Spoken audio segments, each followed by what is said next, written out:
Hey everyone, welcome back to the deep dive. Yeah, So today we're diving into something, a little different. a little different. A single source. Yeah, a single source. We're gonna do a deep dive on a single source. Run talk. One talk called I Love to See the Temple.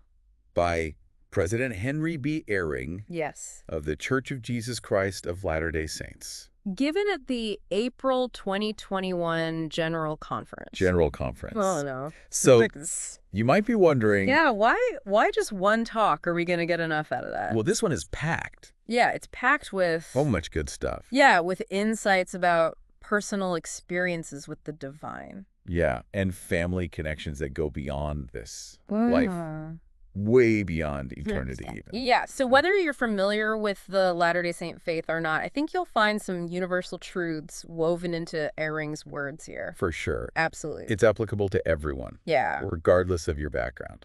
So to kick things off, He starts with this memory of stepping into the Salt Lake Temple. yeah, he's entering the Salt Lake Temple for the very first time. For the very first time. It's this very vivid memory. Yeah, and he talks about being greeted by this little white-haired lady. Oh, yeah, I love that detail. It's so sweet, right? It is. And then he talks about just feeling the vastness of the space. Yes. The high ceiling, making it feel like the room was open to the sky. He really does a good job of transporting you there Yeah. with him. Yeah. You can just picture it. Yeah, it's almost like he's trying to transport you right there with him. Yes. It's powerful imagery. It really is. And what I found fascinating is this intense feeling of déjà vu he describes. Oh, yeah? He felt like he was remembering a premortal existence. Like he'd been in a similar place? Right, like he'd been in a similar sacred space before this life. Before. And this gets to the heart of the Latter-day Saint belief in a pre-earthly life. Yes. And the idea that temples are a bridge connecting us to that eternal realm. Oh, for sure. Wow. So that's pretty mind-blowing. It is. The idea that a building could act as a bridge between different planes of existence. Right. And it makes you think, Yeah. if you believe in that sort of connection, what does it mean to step into a temple?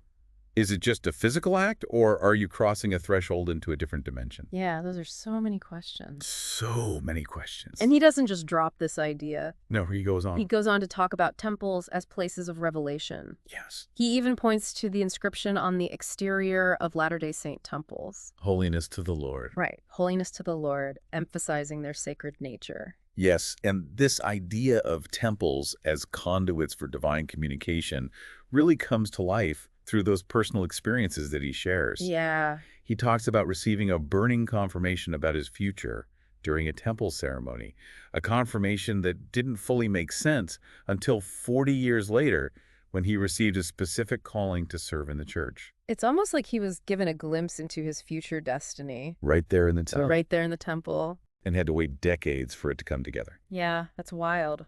It is. And he doesn't stop there. No, he keeps going. He also describes a vision he received during his temple sealing. This is a sacred ordinance in the Latter-day Saint faith where couples are married for time and all eternity.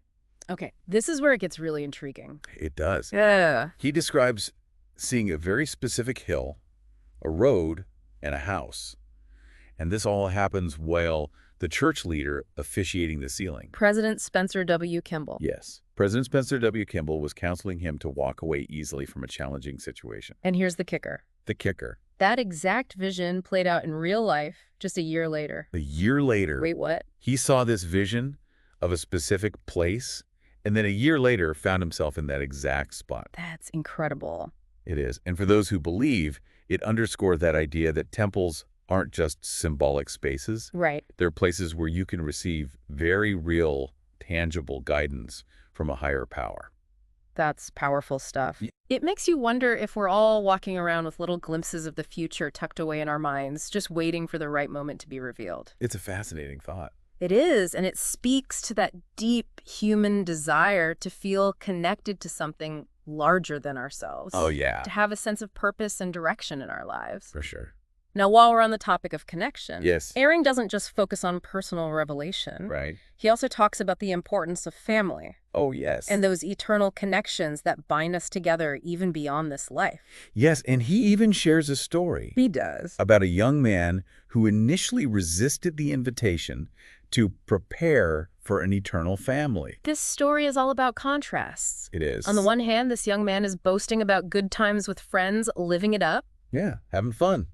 But on the other hand, he admits to feeling deeply lonely amidst a party. He even tears up, Yeah. remembering a simple moment from his childhood, the embrace of his mother. Yeah, it's such a poignant detail. It is. That speaks volumes about our innate yearning for lasting connection, the kind that transcends the ups and downs of daily life. That primal need for belonging, for love that endures. Yeah. The kind that can't be replicated by fleeting friendships or momentary pleasures. Right. And this is where Eyring's message really hits home. Yeah. He's saying those feelings of family connection, the ones that run so deep, can be secured for eternity through temple ordinances. So for Latter-day Saints, it's not just about enjoying family relationships in this life, Right. but about forging bonds that last forever. That's powerful. That's a pretty powerful concept. It is. And it makes you think about how you approach your own family relationships. It does. Doesn't it? Are we nurturing connections that will stand the test of time, even beyond this earthly existence? What are we doing today to build those lasting bonds? Those are some big questions for sure. They are. And they lead us right into the next layer of this deep dive, where we'll explore the concept of Elijah's mission. Yes. And how it ties into this idea of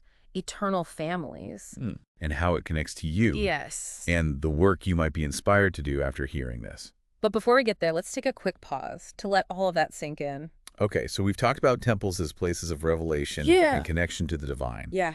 But now let's delve into how that connects to family and eternity. Okay. Eyring brings up this concept of Elijah's mission, which, Okay. for those unfamiliar, Right. is this idea that the prophet Elijah Oh, yeah. returned to earth Yeah. to restore the power to seal families together Forever. for eternity. Yeah. So for Latter-day Saints, Yeah. it's not just about individual salvation. It's Right. about connecting families across time, Yes. even beyond death. And it emphasizes the importance of family history work, Yeah. not just for those who have passed on, Right. but for you as well. Oh, interesting. It's about actively connecting with your ancestors, understanding their stories, and participating in the eternal gathering of Israel. Okay, so what's the eternal gathering of Israel? It's basically the belief that God's family is being gathered Okay. on both sides of the veil. I see. So it's like you're strengthening those family ties across generations. Yeah. Weaving together a tapestry of your family's history Yeah. and linking it to eternity. That's beautiful. It is. And it's not just a theoretical concept. Right. Eyring then shares this really heartwarming anecdote Yes. about his young daughter Oh, I love this story. serving in the temple baptistry. Oh, it's such a vivid image. It is. He paints this picture of her dedication, repeatedly saying yes to performing more baptisms, even with water streaming down her face. It shows how even young people can be involved in this work. Yeah, it really highlights how even young people can be involved in this important work. And it's not just about going through the motions. Right. Eyring describes how this experience visibly changed his daughter, leaving both of them with a feeling of light and peace. It's a beautiful illustration of how temple service, even in seemingly small acts, can have a profound impact. It's like she was radiating. It's a different kind of energy. Yeah, and it wasn't just about her, right? No. Eyring talks about how it brought a sense of peace and connection to something larger than themselves. Yes. It makes you think about what kind of transformation happens when you dedicate yourself to something bigger than your own individual needs. Absolutely. And it ties back to that idea of holiness we were talking about earlier. Right. Temple service isn't just about performing rituals. It's about refining yourself, becoming more Christ-like, and connecting with the divine. And speaking of refinement, Eyring quotes a song Yeah. that perfectly encapsulates this. I love to see the temple. I love to see the teller. It's a beautiful hymn that emphasizes the importance of preparation, reverence, and approaching the temple with a heart filled with love and awe. You know, that song evokes such a deep sense of longing and anticipation for those blessings found within the temple walls. Oh. And it's often sung by children and adults alike, Oh, wow. instilling in them a love and reverence for these sacred spaces. It's amazing how a simple song can hold so much meaning and emotion for an entire community. It does. It really speaks to the power of music to connect us to something bigger than ourselves. And it brings us back to that question Yeah. that Eyring poses in his talk. What does it mean to see God in the temple? He doesn't define it explicitly, Right. but he leaves us with this sense that it's a deeply personal experience, something that goes beyond just physical sight. Right, and I think that's where it gets really interesting for all of us, Yes. regardless of our individual beliefs. Right. What does it mean to connect with the divine? Is it a sudden flash of insight, a feeling of overwhelming peace, or something else entirely? And how do we prepare ourselves to be receptive to those kinds of experiences? Is it through service meditation prayer or simply being open to the possibility of something more?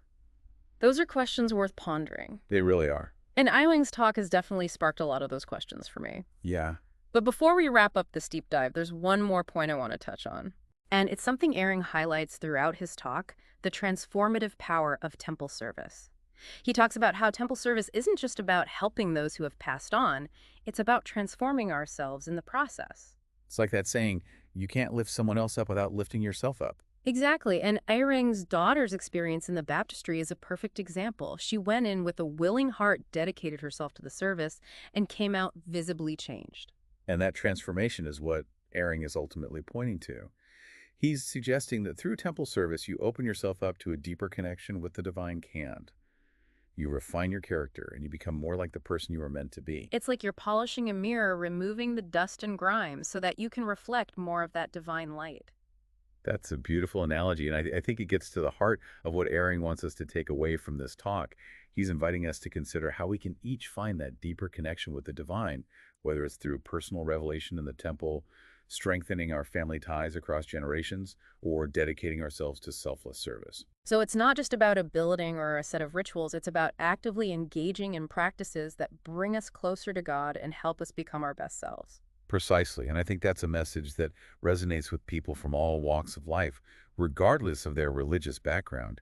We all have this innate desire to connect with something bigger than ourselves, to find meaning and purpose in our lives. Absolutely, and sometimes all it takes is a single story, a powerful image, or a well-placed question to ignite that spark within us. Like the question Eyring leaves us with, what does it mean to see God in the temple? That's something we could all ponder, Yeah. isn't it? What does it mean for you to connect with the divine in your own life? And how do you cultivate those moments of connection? What practices bring you a sense of peace, purpose, and belonging?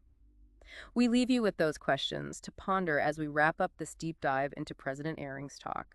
I love to see the temple. It's been a fascinating exploration. It really has, and I hope it's given you some new insights to consider on your own journey of faith and discovery. Thanks for joining us. Until next time. Keep diving deep, keep asking questions, and keep seeking those moments of connection that make life truly meaningful.